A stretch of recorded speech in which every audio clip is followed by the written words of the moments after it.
Sevgi dilencisi değilim adam. Tek senin sevgine ihtiyacım var.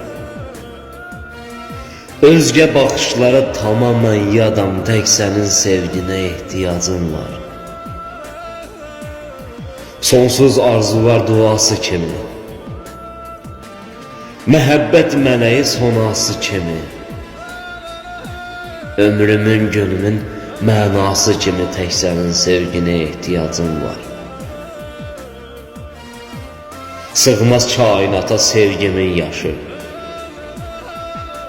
deyiləm eşkimdə nabələd naşı.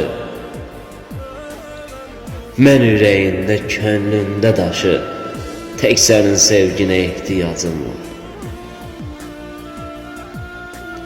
Bulut topasından qopan yağış tək, qəlblərə od salan süzgün baxış tək, həyata rəng qatan gizli naxış tək, tek senin sevgine ihtiyacım var. Tek senin sevgine ihtiyacım var.